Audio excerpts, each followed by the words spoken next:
নিপুণকে সাধারণ সম্পাদক, চিত্রনায়ক জায়েদ খানের প্রার্থিতা বাতিল করে বাংলাদেশ চলচ্চিত্র শিল্পী সমিতির নির্বাচনে নিপুণ আক্তারকে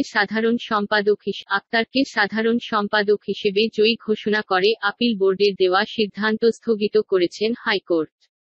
জায়েদ খানের করা রিটের প্রাথমিক শুনানি নিয়ে আজ সোমবার বিচারপতি মামুনুর রহমান ও বিচারপতি খোন্দকার দিলিরুজ্জামানের সমন্বয়ে গঠিত হাইকোর্ট বেঞ্চ রুলসহ এ আদেশ দেন। ২রা ফেব্রুয়ারি সমাজসেবা অধিদপ্তরের ও ৫ই ফেব্রুয়ারি আপিল বোর্ডের সিদ্ধান্তের বৈধতা চ্যালেঞ্জ করে আজই রিট করেন জায়েদ খান। আদালতে তার পক্ষে শুনানি করেন জ্যেষ্ঠ আইনজীবী আহসানুল করিম ও আইনজীবী নাহিদ সুলতানা। সঙ্গে ছিলেন আইনজীবী মজিবুল হক ভূঁইয়া। অন্যদিকে, নিপুণের পক্ষে শুনানিতে ছিলেন জ্যেষ্ঠ আইনজীবী রোকনউদ্দিন মাহমুদ। পরে জ্যেষ্ঠ আইনজীবী আহসানুল আক্তারের অভিযোগের পরিপ্রেক্ষিতে ২রা ফেব্রুয়ারি সমাজসেবা অধিদপ্তর এক চিঠিতে জানায়, আপিল বোর্ডে বিষয়ে সিদ্ধান্ত নেবে।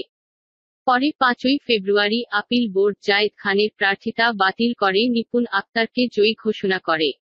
ওই চিঠি ও বোর্ডের সিদ্ধান্তের কার্যকারিতা হাইকোর্ট স্থগিত করেছেন। সমাজসেবা অধিদপ্তরের ওই চিঠি এবং আপিল বোর্ডের সিদ্ধান্ত কেন অবৈধ ঘোষণা করা হবে না, এ বিষয়ে জানতে চেয়ে রুল দিয়েছেন আদালত।